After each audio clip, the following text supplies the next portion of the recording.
너나 잘하세요. 자, 이슈를 친절하게 풀어드립니다. 양미숙의 친절한 미숙씨, 부산 참여연대 양미숙 사무처장 스튜디오에 함께합니다. 어서 오십시오. 어서 오십시오. 예, 안녕하십니까. 예, 정말 세상이 너무 긴박하게 돌아가가지고요. 네, 예. 잠 못 이루는 분들이 너무 많습니다. 예, 그렇습니다. 그런데 이제 그 와중에도 우리는 정신줄 잡고 이제 부산의 네. 현안들 좀 이야기는 해야 될 것 같아요. 네. 그 글로벌 허브도시 특별법 이게 연내에 이제 통과 가능하다 막 이렇게 얘기를 했는데 지금 네. 뭐 국회 상황은 뭐 아예 논의조차 예, 예. 아니, 이게 생각조차 할 수 없는 상황이라서 이게 어떻게 될까요? 예, 국회에서 다른 지역과의 형평성 문제를 거론하면서 글로벌 허브 도시 특별법 통과가 순탄치 않은 상황이었습니다. 네네. 예. 그 정기국회 때 상임위에서 심의조차 이루어지지 않은 그렇죠. 상임위 논의가 없으면 본회의 통과는 할 수 없는 일이기 때문에 예. 거기다 비상계엄이 선포되면서 일반적인 상황에서 논의되어야 할 의제들과 법이 국회에서 논의되기 힘든 상황으로 보입니다. 특히 비상계엄 사태가 계속되었다면 그야말로 이 법을 비롯해 국민의 일상과 그리고 관련된 아무런 논의가 힘들었을 것으로 보이는데요. 네네. 지금 계엄이 해제되긴 했지만 계속되는 2차 계엄의 불안, 대통령의 부적절한 대처 등으로 글로벌 허브도시 특별법과 같은 부산 지역의 현안과 관련된 법이나 정책들이 논의 자체가 될지 의문입니다. 그래서 뭐 앞서 말씀하신 것처럼 2024년 올해 안에 특별법이 처리되기는 어려울 것으로 보입니다. 예, 예. 누가 생각해도 다 그렇게 생각할 것 같아요. 네네네. 거의 마비 상태라고 봐도 뭐 무방할 것 맞습니다. 같은데 이 외에도 지금 국회에서 다뤄야 할 사안들이 좀 많지. 예. 뭐 이제 부산 관련만 좀 살펴보면 예. 선박 사고, 해상보험 등 해사 사건을 전문적으로 다루는 해사법원 부산 설치 법안이 있습니다. 네네. 발의는 되어 있지만 이것 또한 논의가 될 수 있을지 의문이고요. 최근 인천에서 고등법원 설치 법안이 국회의 법사위를 통과해 본회의 의결을 앞두고 있습니다. 이렇다 보니 부산의 해사법원 설치를 요구할 명분이 커져가고 있었거든요. 네. 예. 그래서 부산 지역 시민사회에서도 이를 촉구하는 기자회견을 할 예정이었고 이런 상황이었는데 이 모든 것들이 또 무기한 연기될 수밖에 없는 상황인 것 같습니다. 예, 저 어제 이제 에어부산 분리매각과 관련해서 부산시의 독립법인안에 대해서도 좀 저희가 다뤘거든요. 네네네. 근데 이 앞으로 어떻게 될까요? 이거는 뭐 저희가 여기서도 한번 다뤘었는데요. 네네. 이제 대한항공과 아시아나항공의 협박이 이루어지면 자회사인 진에어, 에어부산, 에어서울 그러니까 LCC 저비용 항공사가 결합을 해서 예, 통합 예. LCC가 출범하게 됩니다. 네네. 이렇게 되면 에어부산이 진해에 통합되는 결과가 되거든요. 부산 지역에서는 아시아나항공의 자회사이자 김해국제공항을 허브로 둔 에어부산을 분리 매각해야 된다고 요구하고 있었습니다. 대한항공의 아시아나항공 인수 작업이 마무리 과정에 들면서 에어부산이 분리 매각이 될지 불투명한 상황이기도 하고요.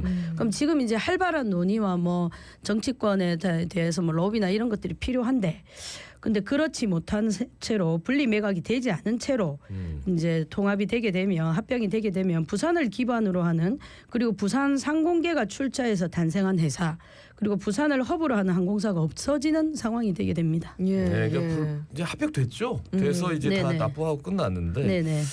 이제 분리 매각이 아니라 독립법인이 될지 법인. 네, 분리 매입을 맞습니다. 해야 되는지 우리가 예, 예. 근데 이렇게 세 개 통합된 회사를 하기는 좀 쉽지 않지 않을까 싶습니다. 예, 앞으로 뭐 예, 예. 지켜봐야 될 것 같고. 예, 예. 물론 이제 그리고- 부산이 어느 정도 지분을 가질지 이런 것도 또 네, 이제 네, 따져봐야 네. 되는 지켜볼 상황. 부분이 많겠습니다. 그리고 얼마 전에 이 부산시장이 발표를 했더니 사직구장 건립 네. 계획 이건 또 차질 없이 진행될 수 있을지 좀 짚어봐야 될 것 같은데. 예, 그 박경신 하도 이제 발표를 많이 하시니까 따라가기도 좀 이제 힘든 상황인데 예. 롯데 자유한체의 협의 진행 결과 등을 바탕으로 사직 야구장 재건축과 종합운동장 복합개발 추진 현황과 계획을 담은 비전을 직접 발표했습니다. 예, 예. 부산시가 내놓은 계획을 보면 2031년 개장을 목표로 관람객의 접근성과 이용 편의성 그리고 구장의 역사성에 대한 종합적 검토 결과에 따라서 좌석 수가 2만 1,000석 규모고요. 네네. 현재 사직구장이 위치한 자리에 건립하고 부산의 열정적인 응원 문화를 더욱 생생히 체감할 수 있도록 부산의 독창성을 반영한 개방형 구장으로 조성한다고 했습니다마는 여기에 국비가 또 지원돼야 되는 부분이 있습니다. 네네. 그리고 또 기획재정부와 협의도 해야 되고요. 예. 근데 지금 현재 기재부와의 협의도 중단된 상황입니다. 그러니까 롯데자이언츠 부담금 그리고 국비 국비. 예, 국비 부산시. 부산시. 근데 예. 이제 모자라는 건 부산시에서 다 낸다는데. 예. 근데 이제 부산 시민이나 야구 팬들을 또 들어보면 이제 비가 오거나 더울 때를 해서 뭐 도움이나 이런 걸 요구하시는 분들이 많더라고요. 그러니까 예, 개방형을 예. 하더라도 지금 이 안이 맞느냐 이것도 또 논란이 있는데. 네. 근데 이런 건 논의조차가 안 되는 상황인 그러니까 거죠. 지금 뭐 아예 예. 모든 논의가 부산의 현안 다루기가 너무너무 힘들어졌는데. 그러니까 계엄이 뭐 중앙에 있는 국회와 네. 그 대통령실 간의 문제가 아니고 사실은 우리 부산의 여러 가지 현안들 그리고 이런 것들이 또 미치는 부산 지역 시민들, 부산 시민들의 일상생활에도 밀접하게 관련이 될 수밖에 없다는 게 여기서도 좀 드러나는 것 같습니다. 네네. 자 그리고 이제 탄핵 정국 관련해서 부산 지역 뭐 논란을 좀 살펴드리겠습니다. 이게 어떤 부분입니까? 예, 뭐 한 크게 세 가지 부분이 있는데요. 먼저 기장군 박종철 시의원의 매우 심각한 발언이 문제가 되었고 이후 사과도 했는데 예, 그 예. 사과 또한 논란이 되었습니다. 어떤 건지 한번 살펴보면요. 그 계엄 선포가 됐던 12월 3일 아주 긴박한 상황이었습니다. 그리고 국회에서 계엄 해제 요구 결의안이 통과되지도 않고 그러니까 계엄 상황이었죠. 예. 네네. 근데 부산 시민을 대표하는 시의원이 윤석열 대통령의 계엄 선언을 적극 지지와 공감하며 종북 간첩 세력을 척결하고 자유 대한민국 수호를 위해 행정부 마비를 막아야 한다는 글과 윤석열 대통령님의 결단에 다시 한번 경의를 표한다는 내용을 SNS에 올려 논란이 되었습니다. 사실 논란이 되었다는 말로는 충분하지 않을 것 같긴 합니다만은 국민과 부산 시민이 모두 공포에 떨고 있는데 부산 시민을 대표하는 사람이 이런 망언을 했다는 것은 그것이 좀 부산 시민을 대표할 자격이 있는지 스스로 좀 돌아보시면 좋을 것 같고요. 거기다 계엄 선포 이후 발표된 포고령에는 국회와 지방의회 활동을 모두 중지한다는 내용이 있었습니다. 예, 예. 현 시국이 지금도 잘 운영되고 있죠. 어제도 본회의가 있었고 이런 활동을 중지할 상황이 아닌 것 아닙니까? 자신의 활동이 군에 의해서 제압되거나 중지되는데 이런 표현을 했다는 것이 이게 이분이 이제 본인이 시의원인 걸 좀 망각하고 있지 않은가 하는 생각이 좀 들었고요. 그러니까 저는 그래요. 이게 비상 시국이 딱 됐고 만에 하나 네. 계엄이 만약에 성공을 했다. 네. 예, 그냥 국회에서 통과 못 시키고 네, 네. 있었다라고 하면 이분이 과연 어떻게 했을까? 네. 라는 생각을 한편으로는 해봤습니다. 그런데 예. 그 이후에도 또 뭔가가 네, 있어요. 맞습니다. 5일 이제 9시 20분쯤 이제 사과를 합니다. 저의 발언이 많은 분께 걱정과 실망을 안겨드렸다는 점에 깊이 동감하며 고개 숙여 사죄의 말씀을 전합니다. 뭐 이 정도 했으면 됐을 건데 그러면서 해명을 그렇죠. 또 달았거든요. 예. 그러면서 자신의 글이 의도와 다르게 해석됐다고 주장하지 뭐 어디에도 다르게 해석될 만한 표현이 없었습니다. 그래서 해명한 걸 보면요. 예, 예. 이번 사태와 관련해 제가 작성했던 사회관계망 서비스 글은 정치적 대화와 타협, 협치, 토론이 생략된 채 극단적 대립으로 치닫는 상황에 대한 안타까움을 표현하려 했던 것이었다 하면서 작성 배경을 언급했습니다. 근데 지금 극단적 대립을 치닫게 하고 있는 건 사실 대통령입니다. 네네. 타협, 협치, 토론을 하지 않은 것이 대통령인데 그것을 문제 삼으려면 계엄을 지지할 것이 아니라 대통령을 문제 삼고 비난했어야 합니다. 이런 앞뒤 안 맞는 해명이 부산 시민을 더욱더 분노하게 했고 부산 시민을 무시하는 게 아니냐라는 각종 불만들이 터져 나오고 있습니다. 예, 굉장히 실망감을 안겨줬는데 또 어제도 이 시의회 본회의에서 논란이 좀 있었거든요. 이 무슨 일이 있었던 겁니까? 예, 이제 지금 정례 기간 중입니다. 뭐 예산안도 다루고 행정사무감사도 하지 않았습니까? 정례 3차 본회의에서 진행된 첫 번째 5분 발언에서 더불어민주당 전원석 의원은 윤석열 대통령의 즉각적인 하야를 촉구하는 5분 발언을 진행하였습니다. 근데 발언이 시작되자 국민의힘 시의원들은 본회의장을 퇴장했고요. 네. 이에 정독수 미달로 본회의가 잠시 중단되었다가 10여 분 후에 재개되었습니다. 재개된 회의에서 전원석 의원이 발언을 진행하자 국민의힘 의원들은 고성을 내지르며 발언을 방해하였고 전원석 의원의 발언 후 진행된 또 5분 발언이 바로 이어서 진행된 5분 발언이 정채숙 국민의힘 비례의원이 발언을 준비하고 있었거든요. 근데 자기가 준비했던 5분 발언을 폐기하고 어제 아침에 그 발표한 윤석열 대통령이 담아 있지 않습니까? 그것을 낭독했습니다. 거기다가 또 지금 무소속이죠. 서지현 예, 예. 의원은 오늘같이 시민의 불안을 더욱 자극하는 행위는 적절하지 않다. 시의원으로서 사실자 전용석 의원의 발언이 적절하지 않음을 지적하기도 했는데요. 사실은 전원석 의원의 발언이 적절하지 않다면 정책수고 의원 발언도 적절하지 않은 겁니다.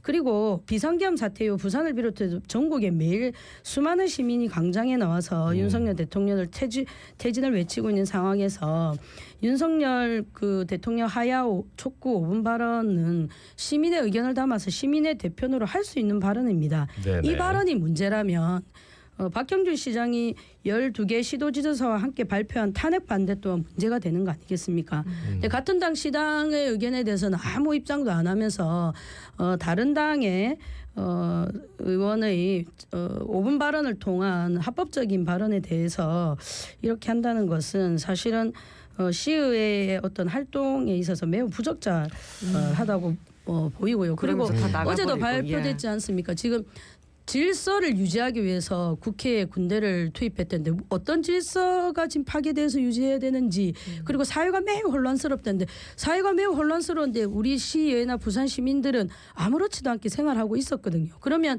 이렇게 말하는 분들이 정말 계엄이 그러면 정당했다는 건지 이런 걸 또 한번 제가 묻고 싶은 생각이 들었습니다. 그러니까요. 글쎄요. 이게 뭐 듣기 싫어서 나간 건 알겠어요. 네. 당론이 있는데 네. 그런데 돌아와서 네. 본인의 5분 자유 발언을 이제 준비했던 걸 하지 않고 네. 이 반헌법적인 계엄을 네. 그거를 이제 타당하다고 그러면서 많은 민심을 좀 들끓게 했던 윤석열 대통령의 담화문을 이렇게 읽을 것까지 있느냐라는 생각이 들었어요. 그런데 맞습니다. 예. 한편으로는 어떤 생각이 들었냐면 윤상현 의원이 그 얘기했잖아요. 1년 후면 예, 괜찮다. 다 잊어버린다. 또 표 찍어준다. 네. 라는 말과 뭔가 좀 연결이 되는 것 같아가지고 그런데 이제 굉장히 좀 저도 네. 들으면서 좀 안타깝고 네네. 좀 화도 났습니다. 자 그래서 예. 뭐 여러 가지 지금 부산에서도 네. 뭐 탄핵 정국 그리고 탄핵을 촉구하는 여러 가지 네네. 지금 집회가 열리고 예, 있어요. 맞습니다. 예. 그 상황을 좀 전달해 주셔야 될 것 네. 같아요. 네. 저도 뭐 주최 측으로 참석을 하고 있는데 정말 이제 다릅니다. 아, 빨리 저희가 이런 걸 안 해야 되겠구나 하는 생각이 될 정도로 분위기가 많이 달라졌습니다. 사실은 이제 계엄 선포 이전까지는 뭐 시민사회단체나 뭐 저 노조에 활동하시는 분들 이런 분들이 주로 나왔고 이제 주변에 있던 시민들이 좀 호응하는 정도였는데 지난 토요일 1만이 모였습니다. 그러니까 이제 태화에 1만이 모이다 보니까 예. 불만이 터져 나오는 거예요. 안 들린다, 안 보인다. 요즘은 근데 그 보통 주최 측 추산 1만 그러면 경찰 측 추산은 한 1,000명 이렇게 10분에 그렇지. 근데 경찰 그렇지. 측 추산이 안 1만, 나옵니다. 예, 요즘은. 예, 못 나옵니다. 예, 그만큼. 그리고 일요일도 1만이었습니다. 물론 이제 예. 평일 들어서 이제 3천 정도로 떨어지긴 네, 했습니다. 네. 근데 태화 쇼핑 그 옆에 지금은 태화 주디스 태화 옆에 3천 명이 모인다는 거는 너무 비좁고 어떻게 보면 위험할 수도 있고 해서 그 정도로 많은 인원들이 모이고요. 근데 이제 구성원에 대해서 좀 보셔야 되는데 구성원이 청년 학생 우리 지금 아이돌 응원봉 많이 들어보셨지 예, 않습니까? 예. 정말로 가지각색의 응원봉이 나오고 있고 또 이제 그분들이 발언하는 거 들어보면 오빠 응원할 시간도 부족한데 내가 이렇게 나와서 이렇게 해야 되겠냐. 그 지금 시험 기간인데 엄마 몰래 나왔다. 아이고. 뭐 이런 발언들도 많고요. 예. 그리고 지금 거의 100만 조회수를 달하고 있는 우리 부산의 뭐 부산의 딸 여고생. K딸 여고생의 그 발언이 전국적으로 이슈가 되고 있습니다. 네네. 예, 그런 것들이 있었고요. 그다음에 개방적인 집회 문화를 또 줄 수 있습니다. 집회의 내용과 형식에 대해서 끊임없이 문제 제기를 하고 요구를 합니다. 그래서 지금 어떻게 하고 있냐면 그분들의 요구에 맞춰서 끊임없이 내용과 노래, 형식을 다 바꾸고 있습니다. 이게 좀 새로운 집회 문화가 되고 있고요. 네네. 그래서 이제 좀 이제 어르신들 뭐 한 60대가 다가오는 어르신들은 이런 집회 문화를 좀 걱정하기도 하거든요. 이걸 너무 놀이 문화, 축제 문화로 생각하는 거 아니냐. 근데 실제로 가면 진짜 축제입니다. 근데 네. 축제 속에서 자기가 요구하고 주장하고 싶은 걸 요구하고 있고요. 네네. 그리고 이제 자기를 밝히지는 않는데 수많은 후원이 이어지고 있습니다. 이 후원이라는 건 돈이 아니고 뭐 깔개, 그다음에 그 손난로, 커피 뭐 이런 거 예, 있다면서요? 커피, 예, 예. 또 결제도 그다음에- 미리 또 예, 해놓고 이런 것도 맞습니다. 있던데. 그리고 뭐 떡, 뭐 과자, 빵 이런 것들이 후원이 이어지고 있고요. 뭐 부산 같은 상황은 아니지만 서울은 국회 있는 근처에 있는 모든 카페에 성결제를 해놔서 집회 참석자들이 네. 가서 먹도록 했는데 이제 더 이상 성결제를 받지 않겠다라고 카페에서 선언할 정도로 그 이제 이런 집회 이제 문화가 바뀌었다는 거는 그냥 문화가 바뀐 걸 수도 있는데 지금 그만큼 참여하는 대중들이 일부 시민사회나 네네. 노조가 아니고 노동조합이 아니고 전 국민적인 그리고 세대를 아우르는 이런 분들이 참여하고 예, 있다는 예. 것을 보여주고 있습니다. K-팝의 인기가 이게 이런 식으로 또 나타날지 몰랐습니다. 네, 맞습니다. 요즘에 외국인 인터뷰가 그렇게 많더라고요. 예, 집회 많이 참여하십니다. 시위 현장에 예, 거기에서 같이 외치십니다. 예. 말씀 여기까지.